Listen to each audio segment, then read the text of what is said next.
नीलेश मौर्य की हत्या हो गई, हाथ काट करके फेंक दिया गया, बॉडी जला दी गई, कोई कार्रवाई अभी तक गिरफ्तारी नहीं हुई। सबसे पहले कड़वे सब झेलने के लिए भाजपाई स्वजातियों मौर्य कुशवाहा साक्षनी लोगों को तैयार रहो, उखाड़ कुछ नहीं पाओगे मेरा, ये मैं लिख के दे रहा हूँ।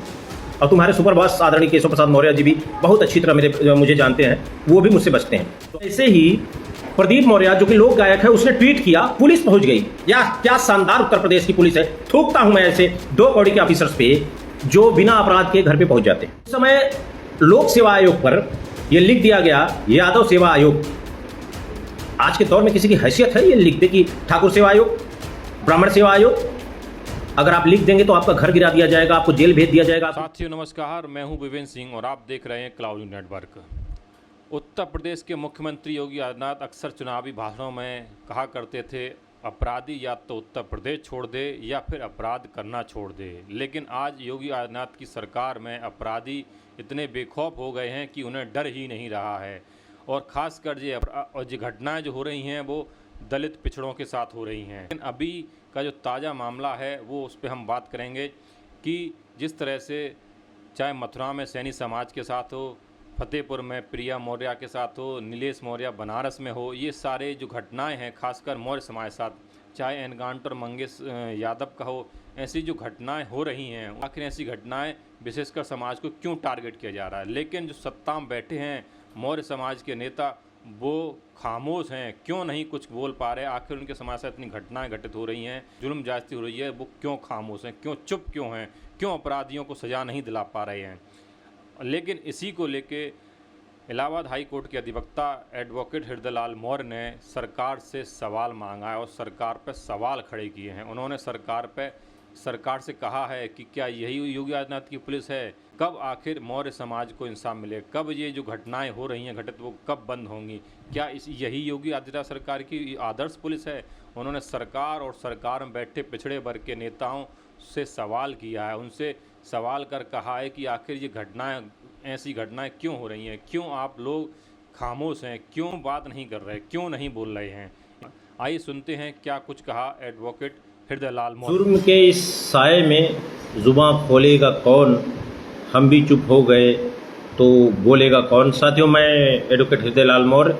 गंभीर विषय है और जब भी गंभीर विषय होता है तो मुझे बोलना होता है। दुनिया की कोई ताकत मुझे बोलने से नहीं रोक सकती, ये मैं गंभीरता से कहना चाहता हूँ देश और प्रदेश के लोगों को। चीज़ें बहुत गंभीर चल रही हैं इस देश में, खासकर प्रदेश में। और एक व्यक्ति को अगर ऐसा ही लग रहा है कि ये राजतंत्र, लोकतंत्र नहीं राजतंत्र है, तो मैं इस लाइव के माध्यम से ये बताना चाहता हूँ कि देखिए, ये लोकतंत्र ही है, ये राजतंत्र नहीं है। और हमारी लड़ाई जारी रहेगी इस राजतंत्र जैसी मानसिकता के खिलाफ। साथियों, बेहद गंभीर मामला है। तमाम मामले आते हैं, तमाम बहुजनों के साथ इनजस्टिस होता है, बहुत कुछ होता है, लोग बोलते नहीं हैं, लेकिन मुझे लगा कि बोलना जरूरी है, इसलिए मैं नहीं बोलूँगा तो बोलेगा कौन। एशिया के सबसे बड़े हाई कोर्ट का अधिवक्ता हृदयलाल मौर्य अगर नहीं बोलेगा तो कौन बोलेगा? बोलना ही होगा मुझे, मौर्य हूँ मैं, बोलना मेरे लिए आवश्यक है।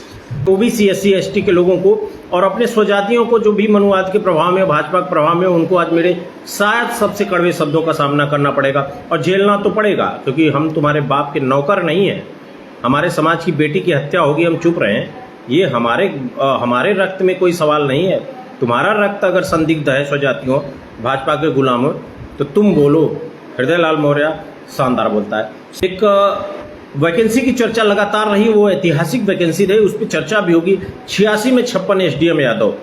मैं भी राजनीति में नहीं था, ऑनेस्टली बताऊं, मैं राजनीति में नहीं था, मुझे भी बुरा लगा था कि अरे ये कैसे हो सकता है, 86 में 56 SDM यादव हो जाएंगे। 5 SDM यादव हुए थे, उससे ज़्यादा पटेल हुए थे। लेकिन ये फेक रूमर, मुझे भी गुस्सा आया। उस समय लोक सेवा आयोग पर यह लिख दिया गया, यादव सेवा आयोग। आज के दौर में किसी की हैसियत है ये लिख दे कि ठाकुर सेवा आयोग, ब्राह्मण सेवा आयोग? अगर आप लिख देंगे तो आपका घर गिरा दिया जाएगा, आपको जेल भेज दिया जाएगा, आपकी बहन बेटियों के साथ कुछ भी हो सकता है। ये सरकार 2012 से 17 के बीच की अंतर है। देखिए, मैं पॉलिटिकली होते हुए भी नॉन पॉलिटिकल हूँ, क्योंकि कभी कभी जब मुझे अपनी पार्टी में गलत होता दिखता है तो मैं निशाने पर लेटता हूँ। मेरी बहुत कोई महत्वाकांक्षा नहीं है, क्या फर्क पड़ेगा? अच्छा बताइए, हम अधिवक्ता है, अधिवक्ता रहेंगे। कोई मंत्री थोड़े हैं कि करोड़ 2 करोड़ का अंदर होना है हम हटा दिए जाएंगे। पार्टी को भी अगर मैं सच बोलने पे कड़वे शब्दों का प्रयोग करता हूं तो आप अंदाजा लगे कि मैं भारतीय जनता पार्टी को छोड़ दूंगा। आप यादवों को टारगेट करके, आप यादवों के खिलाफ लोगों को भड़का करके आप ये सोचते हैं कि आप सरकार बना लेंगे। सबसे पहले कड़वे शब्द झेलने के लिए भाजपाई स्वजातियों, मौर्य कुशवाहा, साक्षनी लोगों तैयार रहो, उखाड़ कुछ नहीं पाओगे मेरा, ये मैं लिख के दे रहा हूँ। और तुम्हारे सुपर बॉस आदरणीय केशव प्रसाद मौर्य जी भी बहुत अच्छी तरह मुझे जानते हैं, वो भी मुझसे बचते हैं। तो आप सोचो कि मैं किस लेवल पे तुम्हारे खिलाफ जाऊंगा। अभी मैं कड़वा बोलने वाला हूँ, समझो। मथुरा में अंजलि सैनी के परिवार पे हमला हुआ, हाथ काट दिया गया और कई लोगों के हाथ पैर तोड़े गए, और उसमें भाजपा कार्यालय में बैठे अपराधी भाजपा कार्यालय, जिला कार्यालय में उनकी फोटो आई, कार्रवाई नहीं हुई। पूरे प्रदेश में ट्विटर चला, देश भर में ट्विटर चला, हंगामा हुआ और कोई कार्रवाई नहीं हुई। अंजलि सैनी नाम पता है ना, हाथ काट दिया गया था, मैंने फोटो देखा था, आधा हाथ कट गया था, एक हड्डी बची थी, लेकिन सामान्य धाराओं में हो गया। अभी मैं बताऊंगा इसका सोल्यूशन क्या, प्रॉब्लम का सोल्यूशन क्या है। उसके बाद घटनाएं कहां कहां से होकर के गुजरती हैं वो आपने देखा, बहुत अच्छी तरह मैं आपको समझाऊंगा। बनारस में नीलेश मौर्य की हत्या हो गई, हाथ काट करके फेंक दिया गया, बॉडी जला दी गई, कोई कार्रवाई, अभी तक गिरफ्तारी नहीं हुई। क्या नाम है? अनिल राजभर जी। मैं ये नहीं कह रहा हूं कि आपके लोग थे, लेकिन भारतीय जनता पार्टी के नेता, एक अदना सा 2 कौड़ी का मंत्री अनिल राजभर के लोगों के ऊपर ये आरोप है कि उनके लोग थे। एक पेपर ने छाप भी दिया, आरोप है। अरे अनिल राजभर जी, बता दीजिए ना कि कौन लोग थे। अगर आप मंत्री हैं तो गिरफ्तारी करवा दीजिए, अगर आपके लोग नहीं थे तो वो अपराधी कौन थे बताइए। आप नहीं बताएंगे ना, पुलिस कैसे पहुंचेगी?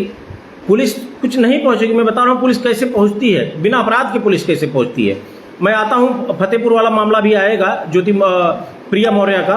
प्रिया मौर्य की हत्या हो गई, वो आपको पता है। जैसे ही प्रदीप मौर्य जो कि लोक गायक है, उसने ट्वीट किया, पुलिस पहुंच गई। या क्या शानदार उत्तर प्रदेश की पुलिस है।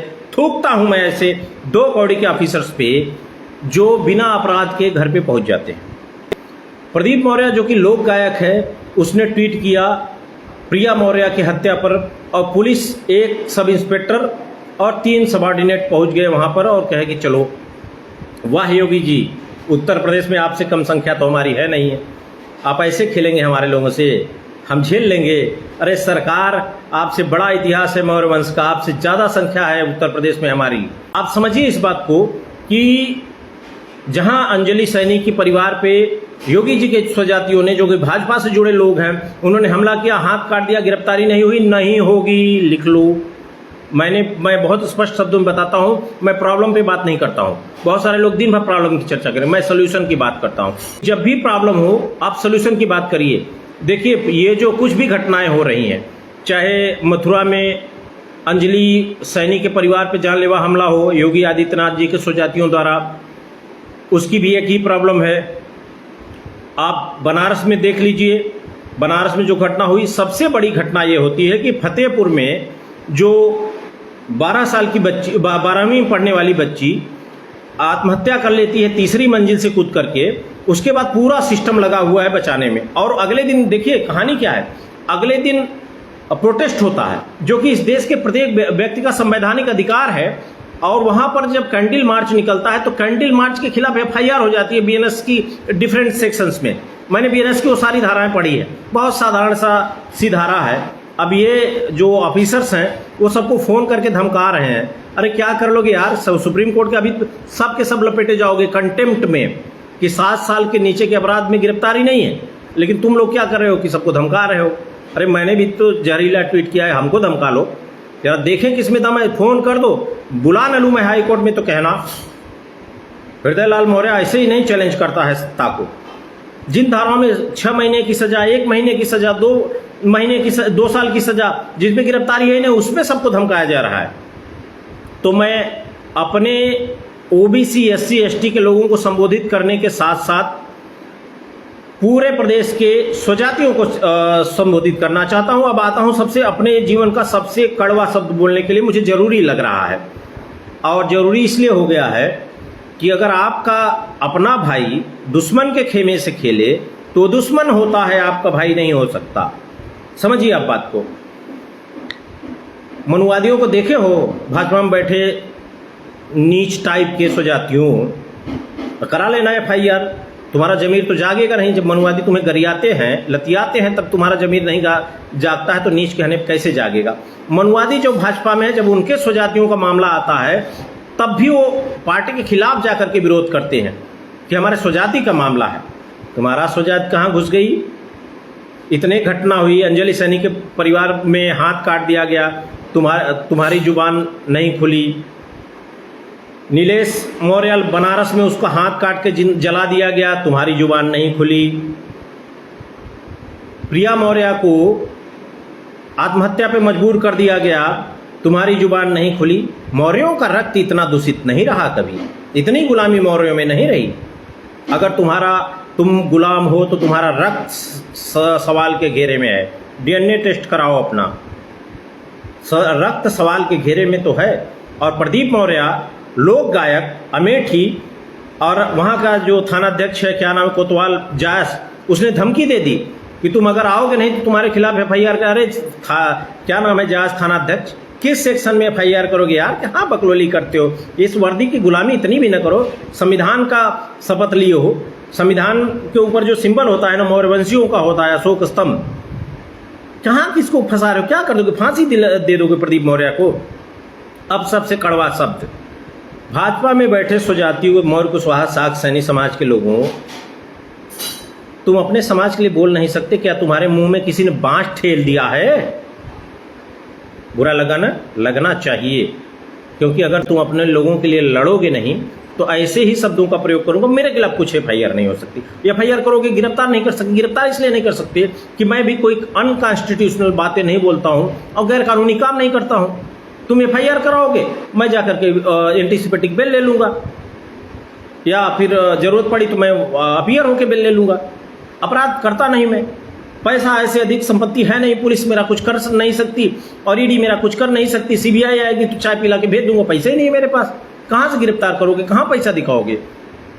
इसलिए मैं बता रहा हूं, अगर तुम्हारा जमीर जिंदा हो स्वजातियों, भाजपा में बैठे भाजपा के गुलामों, तो आवाज उठाओ। इतना तो लिख दो कि भारतीय जनता पार्टी अन्याय के खिलाफ खड़ी है और भारतीय जनता पार्टी निश्चित रूप से हमारी सरकार कार्यवाही करेगी। अरे इतना तो बोल दो कि दोगलापन और गुलामी तुम्हारे सर पे चढ़ के बात कर रहा है, पार्टी के खिलाफ चला जाएगा। मनुवादियों के इतने बड़े गुलाम हो, मतलब चंद रुपयों के लिए गुलामी करोगे? पैसा कौन नहीं चाहता है? मैं तो नहीं करता अपनी पार्टी की गुलामी। शान से बोलता हूं, जो गलत है वो गलत है। निवेदन करता हूं कि स्वजातियों इस बात को जानो कि प्रॉब्लम के सोल्यूशन की बात कर रहा था। आखिरी मुद्दा है, प्रॉब्लम टोटल ये है सत्ता में बैठे योगी आदित्यनाथ जी निश्चित रूप से मुझे नहीं लगता छोटे मोटे मामलों में इन्वॉल्व होते होंगे, लेकिन ये जो SP होता है, SHO होता है, इन लोगों को लगता है कि हम कुछ ऐसा कर दें जो सरकार को पसंद हो तो सरकार खुश हो कि हमको प्रमोट कर देगी या हमको कोई बड़ा कुछ इनाम दे देगी। इसी के लिए ये सभी इलीगल और इनजस्टिस हो रहा है। और प्रॉब्लम क्या है? प्रॉब्लम है सरकार में। और अंतिम विकल्प स्वजातियों, अगर तुम्हारा जमीर जिंदा हो तो इस सरकार को बदल दो। सरकार को बदल दोगे सब कुछ सही हो जाएगा। तुम्हें क्या लगता है ये सरकार न्याय देगी? लिख कर रख लो, मनुवाद सामंतवाद के खिलाफ तुम कुछ नहीं जानते। मैं जानता हूं इस सरकार में तुम्हारे साथ न्याय नहीं होगा। बात चूंकि बिरादरी की थी इसलिए बिरादरी के लोगों को संबोधित कर रहा हूं। सेम सिचुएशन सभी OBC के साथ है। पटेलों को भी टारगेट किया जा रहा है, पालों को भी टारगेट किया जा रहा है, प्रजापतियों को, और डर बताया जा रहा है। अरे 1% 2% बैठे लोग हमको डर दिखाओगे, बहुजनों को 85% लोगों को डर दिखाओगे। हम डरने वाले लोग नहीं हैं। स्वजातियों जागो, बहुजनों जागो, इस सरकार को उखाड़ फेंको। अंतिम विकल्प यही है, क्योंकि योगी जी आप सुनेंगे नहीं ना, आप सत्ता के शिखर पे हैं और आप जानते हैं कि आपको जो कुछ लग रहा है कि हम हमेशा सत्ता में रहेंगे, आप कब आगे सत्ता में नहीं रहेंगे। अगर आप सत्ता में आ गए तो ये मौर्य वंश पे सवाल खड़ा होगा। इन्हीं शब्दों के साथ मैं अपने वाणी को विराम देना चाहता हूं।